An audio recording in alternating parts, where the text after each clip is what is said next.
Bonjour from France, your visa awaits. Hey everyone, Hassan Minhaj here, your guide to navigating the exciting and sometimes confusing world of visas. Today we're tackling the France visa, specifically for my people from Pakistan, India, and Nepal living in the UAE. Getting a visa might seem as complicated as French grammar, but trust me, it's doable. We'll break it down step by step so you can say oui to that croissant and Eiffel Tower selfie in no time. First things first, let's talk visa types.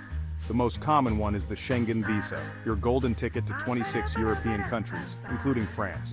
It's usually valid for 90 days within a 180-day period, perfect for a European adventure. Then there's the long-stay visa, for folks planning to stay in France for more than 90 days. Think students, workers, or maybe you've fallen head over heels for a charming French baker. We've all been there. Now each visa type has its own subtypes, like tourist, business, or study visas.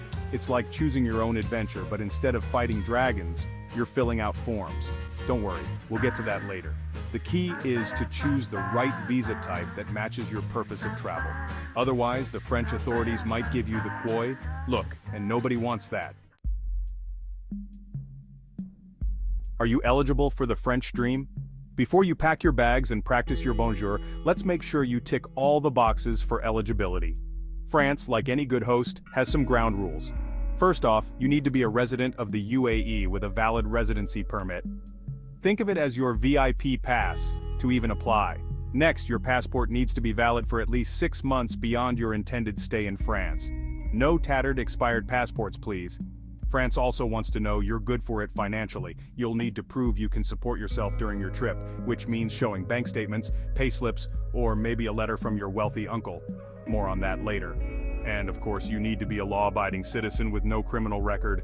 France is all about liberté, égalité, fraternité, not liberté, égalité, criminality. Paperwork. Power, gathering your documents. All right folks, time to channel your inner paper pusher. The visa application requires a bit of documentation, but hey, consider it a warm-up for all the paperwork you'll encounter in French bureaucracy. First up, the application form itself. Make sure you download the correct one from the official website of the French embassy or consulate in the UAE. Fill it out accurately and completely. Remember, honesty is the best policy, especially when dealing with immigration officials. Next, gather your passport-sized photos. Make sure they meet the specific requirements like size, background color, and head position. You don't want your visa photo to look like a mugshot. Then there's your passport, which needs to have at least 2 blank pages for those glorious visa stamps. And don't forget those pesky photocopies. Make copies of your passport's biodata page, previous visas, and UAE residency permit. Trust me, it's better to have them and not need them than to need them and not have them. Section 4. Show me the money, finances, and visa fees. Let's talk money, honey. France wants to make sure you can afford your baguette and cheese addiction while you're there. To prove your financial stability, you'll need to provide bank statements for the past 6 months. This shows them you have a steady flow of income and aren't planning to become a street performer at the Louvre. Unless you're really good, then go for it. You'll also need a confirmed flight reservation and proof of accommodation. This could be a hotel booking, Airbnb reservation, or a letter of invitation from a friend or relative in France. And don't forget travel insurance. It's mandatory and covers any unexpected medical expenses because let's face it, French healthcare can be pricey. Now, for the visa fee itself, it varies depending on your nationality and the type of visa you're applying for.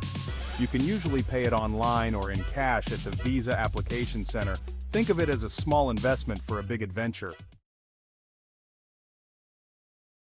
Section 5. The waiting game. Tracking your application. You've submitted your application, paid the fees, and now you're officially in visa limbo. Don't worry, it's normal to feel a mix of excitement and anxiety during this stage. The good news is you can track the progress of your application online. Just visit the website of the Visa Application Center where you submitted your documents and enter your application reference number. While you wait, avoid making any non-refundable travel arrangements. You don't want to book that Eiffel Tower dinner reservation only to find out your visa got rejected. And speaking of rejection, it's rare, but it can happen. Maybe you forgot a document, or your application wasn't complete. If that happens, don't panic. You can always reapply, but make sure to address the reasons for the previous rejection. Section 6. Bon voyage. You're France-bound. Congratulations. You've successfully navigated the French visa maze and are now the proud owner of a shiny new visa. Time to pack your bags, brush up on your French, and get ready for the trip of a lifetime. But before you go, here are a few practical travel tips. First, make sure you have a valid passport, visa, and travel insurance. It's also a good idea to make copies of these documents and keep them separate from the originals just in case. Download a translation app on your phone because while most people in tourist areas speak English, it's always polite to try and speak a little French. And finally, embrace the French lifestyle. Indulge in the delicious food, explore the charming streets, and soak up the culture. Bon voyage.